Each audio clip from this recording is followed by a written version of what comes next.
Hello friends, welcome to this video. इस video में हम त्रैमासिक परीक्षा के लिए केमिस्ट्री के क्लास 11 के मोस्ट इंपोर्टेंट क्वेश्चन देखेंगे।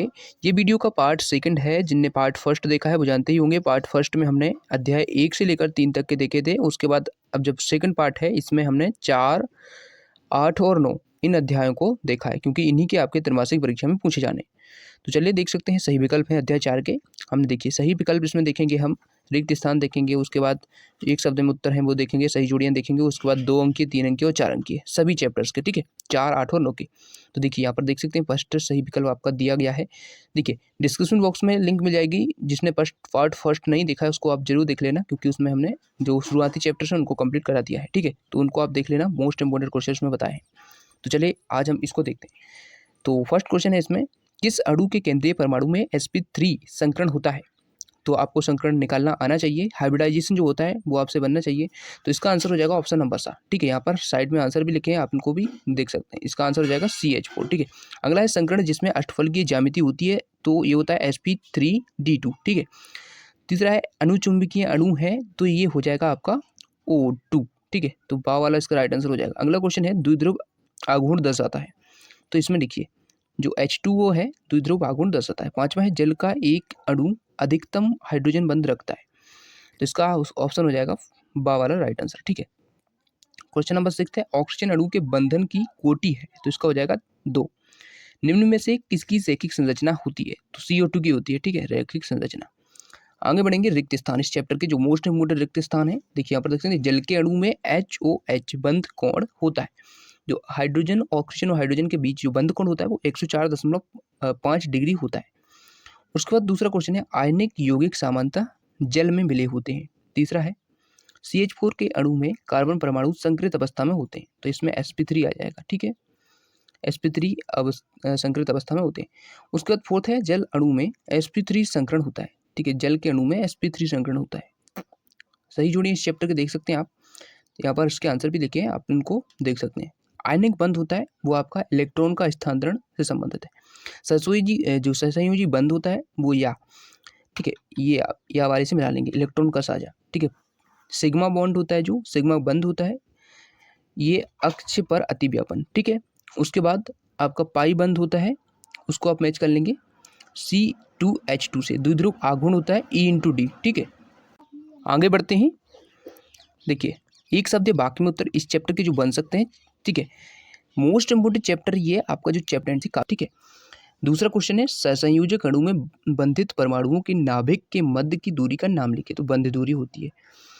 तीसरा क्वेश्चन है N2 अणु में बंध की संख्या लिखिए, 3 होती है। जल अणु के मध्य बने बंध का नाम हाइड्रोजन बंध। SS अतिव्यापन में बनने वाले बंध का नाम सिग्मा बंध होता है, ठीक है। 2 अंक के क्वेश्चन आप देख सकते हैं इस चैप्टर के, मोस्ट इंपोर्टेंट है ये। संयोजी इलेक्ट्रॉन किन्हें कहते हैं, इनमें से क्या जानकारी प्राप्त होती है? रासायनिक बंध से आप क्या समझते हैं? इनके 3 प्रमुख प्रकारों के नाम लिखिए। देखिए अन्य विषयों के यदि आप चाहते हैं इंपॉर्टेंट क्वेश्चन, वो आप ऑलरेडी अपलोड कर दिए गए हैं जिन विषयों के, वो आप देख सकते हैं चैनल प्लेलिस्ट पर विजिट करके, ठीक है। यहाँ पर डिस्क्रिप्शन बॉक्स में आप लिंक मिल जाएगी प्लेलिस्ट की, तो वहाँ से आप सभी वीडियोज देख सकते हैं, ठीक है। रासायनिक बंध से क्या समझते हैं हो गया, ठीक है। और आयनिक बंध क्या है, एक उदाहरण दीजिए। ध्रुवीय और अध्रुवीय सहसंयोजी बंध से आप क्या समझते हैं? तो इस प्रकार से सभी क्वेश्चन आप एक एक करके देखते चलिए और इनको कंप्लीट कर लीजिए, ठीक है। सभी इंपॉर्टेंट क्वेश्चन है। 3 अंकीय प्रश्न आप देख सकते हैं यहाँ पर। 3 अंकीय में जो प्रश्न है आपको इनको सभी को कंप्लीट कर लेना है। सिग्मा पाई बॉन्ड इंपॉर्टेंट है, इसमें अंतर बहुत इंपॉर्टेंट है, इसको भी आप कंप्लीट कर लेना।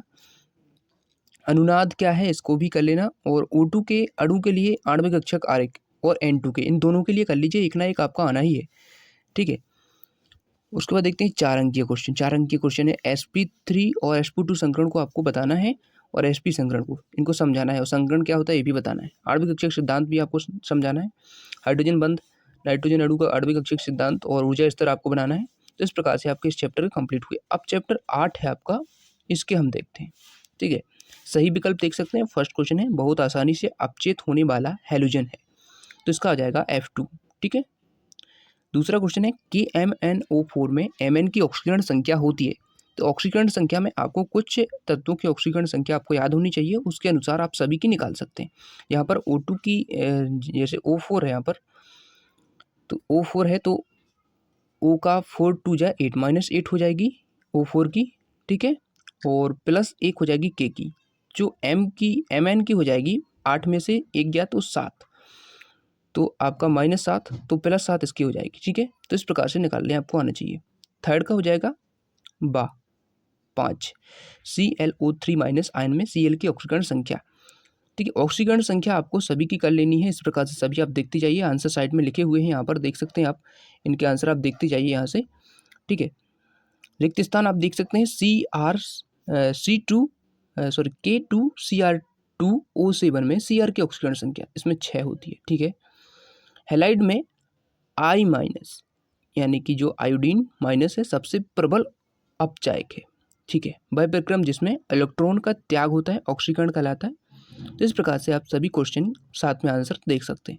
ठीक है, मैं इसको स्क्रॉल करते जाता हूँ, आप सभी क्वेश्चन के स्क्रीनशॉट ले सकते हैं, यहाँ पर इनको नोट कर सकते हैं, इनको लिख सकते हैं, याद कर सकते हैं। ठीक है, यहाँ पर इनके आंसर भी लिखे हैं, देखिए सही जोड़ी के आंसर पहले का देखिए बा हो जाएगा, ऑक्सीकरण से आप मैच करेंगे इलेक्ट्रॉन की हानि। दूसरे का सा यानी कि अपचयन इलेक्ट्रॉन की प्राप्ति, रेडॉक्स अभिक्रिया क्या होती है, ऑक्सीकरण तथा अपचयन साथ साथ। ठीक है, उसके बाद HI अच्छा अपचायक होता है। ठीक है, तो इस प्रकार से मैच कर लेंगे। एक शब्द या वाक्य में उत्तर देखिए, ऑक्सीकरण की परिभाषा दीजिए। तो वह प्रक्रिया जिसमें कोई परमाणु एक या एक से अधिक इलेक्ट्रॉन त्यागता है ऑक्सीकरण कहलाती है। पार्ट फर्स्ट जिन्होंने नहीं देखा है लिंक डिस्क्रिप्शन में है, देख लीजिए। ठीक है, साथ ही टेलीग्राम चैनल को ज्वाइन कर लेना, वहाँ पर इसका PDF आपको मिल जाएगा। O2 में ऑक्सीजन की ऑक्सीकरण संख्या क्या है, 0। ठीक है, सिंगल जो परमाणु या अणु होता है उसमें 0 होती है। ठीक है, K2Cr2O7 में Cr की ऑक्सीकरण संख्या ये हम देख चुके हैं 6 होती है, +6। इस प्रकार से आप सभी देख लीजिए। ठीक है, चौथा क्वेश्चन है, इस प्रकार से देख लीजिए इसका आंसर। पाँचवें का आप देख सकते हैं आंसर। ठीक है, 2 अंक अब इस चैप्टर के जो बन सकते हैं इंपॉर्टेंट क्वेश्चन देखिए, ऑक्सीकरण ऑक्सीकारक किसे कहते हैं, अपचायक किसे कहते हैं, ऑक्सीकरण संख्या किसे कहते हैं, उदाहरण दीजिए, रेडॉक्स अभिक्रिया की परिभाषा।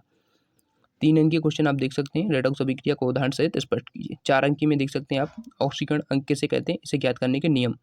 विद्युत रासायनिक सेल मोस्ट इंपॉर्टेंट है, इसको आपको कर ही लेना है। ठीक है, लबर सेतु भी इंपॉर्टेंट है, इसके कार्य आपको लिखना है। लबर सेतु और जो विद्युत सेल है ये आना ही है, इसको आप अच्छे से कंप्लीट करके रखिए। ठीक है, उसके बाद अध्याय 9 है आपका, जो त्रैमासिक परीक्षा में पूछा जाना है, इसके देख सकते हैं आप सभी क्वेश्चन। आयनिक हाइड्राइड का उदाहरण नहीं है तो GeH2 हो जाए। भारी जल का गलनांक होता है 3.8 डिग्री सेल्सियस। ठीक है, ड्यूटेरियम के परमाणु में न्यूट्रॉन की संख्या 1 होती है। H2O2 का जलीय विलयन होता है तो इसका हो जाएगा आपका अम्लीय। ठीक है, इसका सा वाला राइट आंसर हो जाएगा। कौन सा ऑक्साइड तनु अम्ल से क्रिया करके H2O2 देता है, तो इसका हो जाएगा Na2O2। ठीक है, रिक्त स्थान आप देख सकते हैं, इस चैप्टर के मोस्ट इंपोर्टेंट है। H2O2 के अणु में HOH कोण अंश का होता है तो इसमें 97 डिग्री होता है। ठीक है, रॉकेट के नोदन के लिए हाइड्रोजन का द्रव मिश्रण नोदक का कार्य करता है। उसके बाद ट्राइटेरियम 1H3 के नाभिक में न्यूट्रॉनों की संख्या 2 होती है। ठीक है, रक्त तत्व लोहे पर भाप प्रवाहित करने पर हाइड्रोजन गैस प्रवाहित होती है। उसके बाद देखते हैं प्रश्न क्रमांक 5 है, इसमें Zn प्लस H2SO4, फिर आपकी जो रिएक्शन होगी तो फिर ZnSO4 प्लस H2 यहाँ पर बन जाएगा। ठीक है, यहाँ पर H2 आपका बन जाएगा। 6th है, भारी जल नाभिकीय रिएक्टर में प्रयुक्त होता है। ठीक है, सही जोड़ी इस चैप्टर की देख सकते हैं आप, इंपॉर्टेंट है। जो D2O होता है इसका हो जाएगा B, भारी जल नाभिकीय रिएक्टर।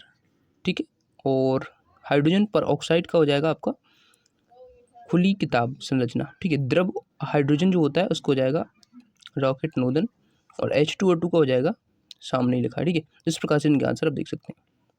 एक शब्द या वाक्य में भारी जल का सूत्र आपको लिखना है, मोस्ट इंपोर्टेंट है ये। D2O होता है।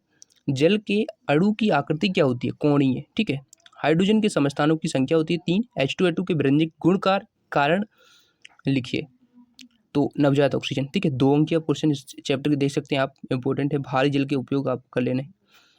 3 अंकीय देख सकते हैं, इसका PDF आपको टेलीग्राम पर मिल जाएगा। ठीक है, कुछ देर बाद।